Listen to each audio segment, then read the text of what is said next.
few days ago, I submitted a translation. I don't have my mark yet, and so I had this intrusive thought that I wanted to share with you, which basically was my mind telling me that my translation was terrible, that my teacher, my supervisor, I mean, it's an online course, so she was trying to think about what mark I should get because it was so terrible that she didn't know what to do with it. So in the past, I would have these thoughts and I would be so embarrassed by it. I would not tell anyone and I would just suppress it and just act as though it never happened. But then it would come up again and I would have this horrible feeling that I didn't know what to do with it. So what I did the other day, I listened to the thoughts and I started a dialogue and I reminded myself of the things I've achieved that I didn't think I was capable of achieving. And I also reminded myself that even if that was the case, that's okay. Even if my translation was not very good, that's okay, because I'm at the start of my career and I need to make those mistakes to learn, because the best translators have also made loads of mistakes to get to where they are now. And I wanted to share this because for me it has been very powerful. This change of attitude, mine is just an example, but you could apply it to other areas in your life, and it all comes down to low self-esteem and lack of self-worth, because you feel like you're not good enough, that you lack something that others have. So I think for someone like me who struggles with that, I'm aware this is something that is not going to go away just like that, just by changing the attitude.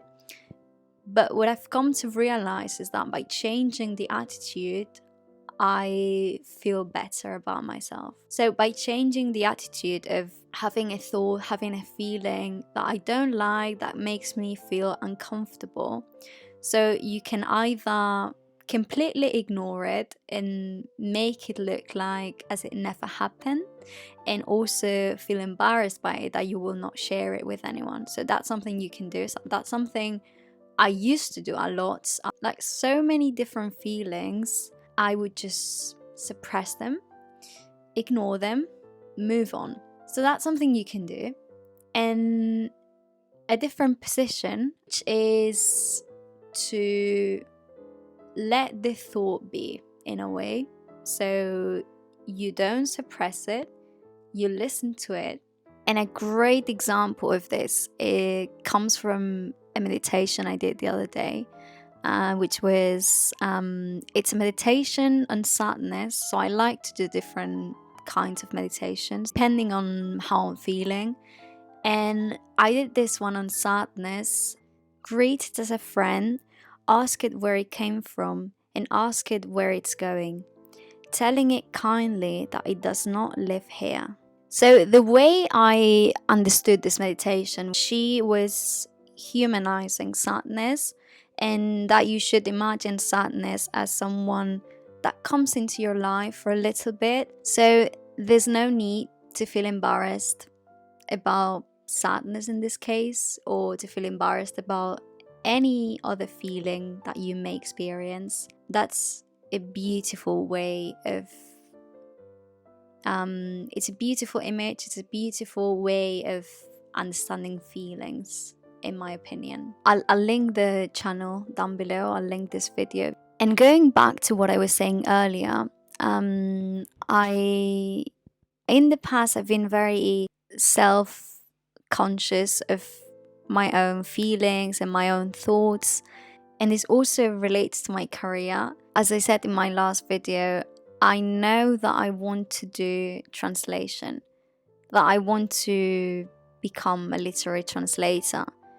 But because I listen so much to what people tell me, and I think for me, and I think there are two main things. So one is that you realize there's something that you want to do.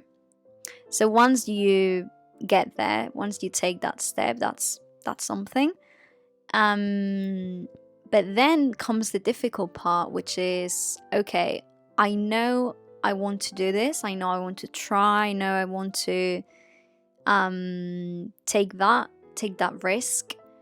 But the most difficult thing is getting over the feeling of, okay, this might not work out. I might fail, and others will see that I fail.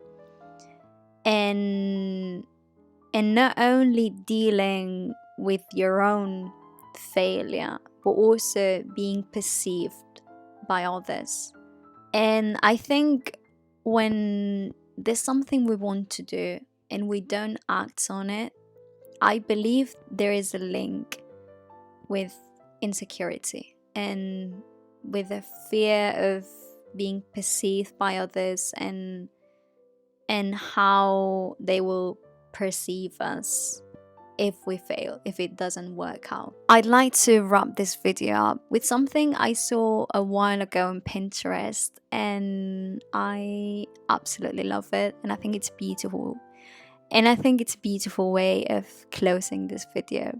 So it says, I'm not afraid to be seen trying. And I think it's beautiful. It's beautiful. You have this frog here. I'm still struggling with that as well. I can't do that very well.